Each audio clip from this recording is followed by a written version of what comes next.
living in a new city that I've never been to before with a whole bunch of people that I've never met for 5 weeks.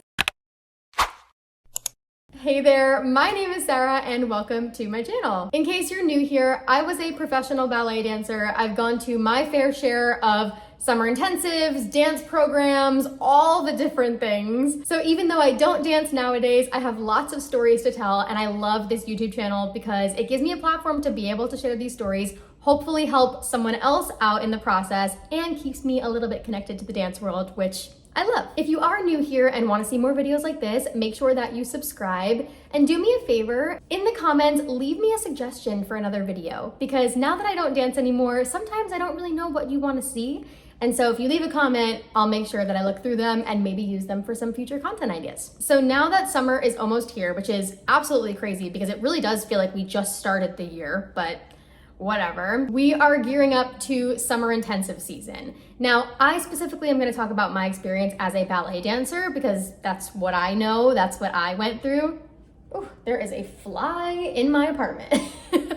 But I was gonna say that it doesn't just apply to ballet, it also applies to any style of dance, even like summer camp, because it's all the same type of principles. So if your child is maybe going to their first summer intensive, or maybe you're watching this knowing that you're gonna be going to your first summer intensive this summer, I want to share everything that I pretty much learned from these experiences because it can be scary moving somewhere new for an extended amount of time. It can be scary going into a new studio or school where you don't really know anybody. Anything new and uncomfortable can always be a little frightening. So it's totally fine, but let's talk about some things. Quick pause to say that this video is sponsored by Jule Dancewear, a company that I personally love, and I'm so excited that they are sponsoring this video. Jule Dancewear is a premier dancewear and activewear line founded and run by former Miami City Ballet dancer Julia Cincamani. Self-love, confidence, and body positivity are the founding principles of Jule, and I have to say that I personally really love this company. Established in 2011, Julia addressed a need in the dancewear space. Apparel that catered to strong, active women, offering them the functionality they need without compromising the fashion and the quality. Not only are these leotards really good quality, but they're extremely flattering on. I feel like you can really tell when a dancer creates dancewear because it's just right. In addition to dancewear, I personally love their activewear line as well, which I'm wearing right now. And just like their dancewear, their active line is extremely high quality, and you can definitely tell this was made by a dancer with dancers in mind. All Jule products are proudly made in the USA with worldwide shipping, so if you would like to grab some leotards or activewear for yourself, I'll leave the link in the description down below. Thank you, Jule Dancewear, for sponsoring this video. Now let's get back to it. So my first suggestion when it comes to summer intensives is to keep your routine as normal as possible. I'm speaking from experience here. I feel like I used to go to summer intensives and completely change up everything about my routine. And of course, sometimes you have to do that because, you know, you have to follow the schedule of the program and all that sort of stuff. That's completely normal. But trying to keep your schedule as regular as possible, as normal and as comfortable as possible, it tends to help to have some level of normalcy when life feels very different.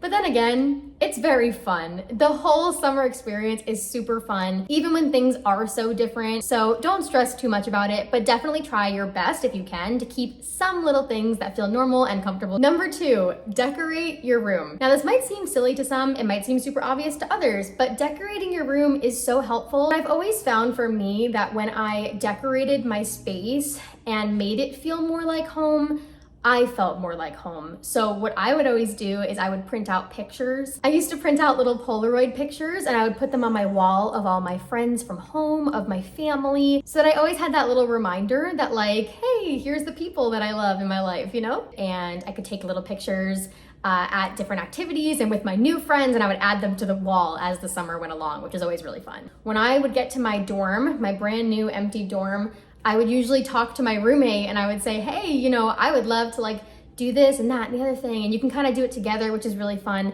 It's a good bonding experience, but also just makes it feel a little bit more homey. On a similar topic, number 3, document your experience and take photos, write things down. I can tell you that right now, being almost 24 years old and I haven't gone to a summer intensive in years. I wish that I did a little bit more documenting so that I could look back on it and remember all the memories. I definitely took quite a lot of pictures, but I also made it a point, at least I think for one of my summer intensives or maybe two, I would write in a journal. I think it always really helped me to get things written down, especially because sometimes, especially when you're older, a summer intensive can feel very difficult. There's a lot of stress sometimes. There can be really a lot of pressure, especially if you're trying to get into that school. And so writing always helped me. Writing about my day, writing about what I did that day, fun things going on, things I'm grateful for. So that not only helped me, but also nowadays, now that I'm older, I can go back and look at that and read it and just remember those times. It goes by so fast, and a lot of times it just stings when you regret not documenting things as much, right? Number 4 is gonna be to sign up for activities. There are literally so many activities that typically happen within a summer intensive. Throughout all the summer intensives that I went to, there were always different activities, and it was super, super fun to be able to explore the cities and travel and be with a bunch of friends and be with a bunch of people. But for a lot of summer intensives that I went to, the activities, the excursions, whatever they would call it, were definitely one of the biggest highlights of the program, because that's when you have so much fun. Like, yes, the dancing part, of course, is fun, duh. But like when I did summer intensives in New York, we got to see Broadway shows. We got to go to different, places. When I was in Miami, we got to go to the beach excursions and all these different things.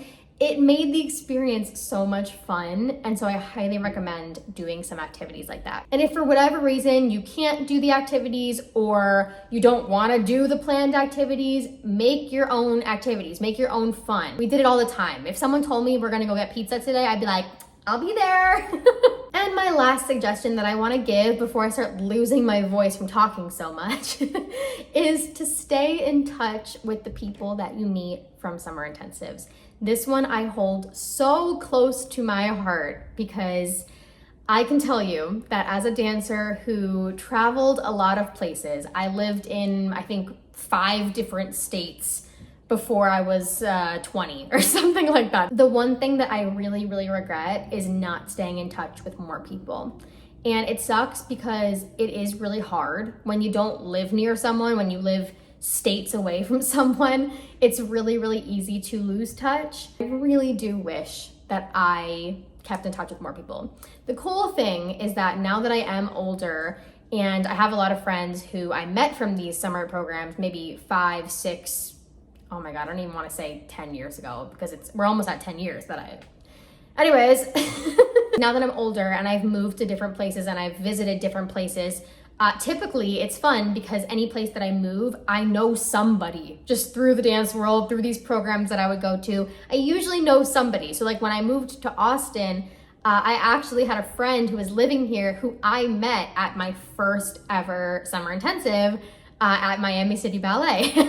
And so I reconnected with her when I moved here. Now we're friends, and that's that. So when you stay in touch with these people from summer intensives, you never really know what'll happen. Maybe you'll end up in the same ballet company or the same show or the same school or whatever you decide to do. You never know when you're going to run into people. You never know when you're going to be in the same state, the same city as them. That is something that I heavily regret, and I'm trying to do better at staying in touch with more people from my past. That is all I have for you today. Thank you so much for watching this. If you could give it a thumbs up, that would be super helpful. It allows me to know which topics you enjoy watching so that I can obviously create more of those, and it really helps out the channel. So I just always appreciate that. But with all that being said, thank you for being here. Thank you for watching until the end, and I'll see you in the next video. Bye.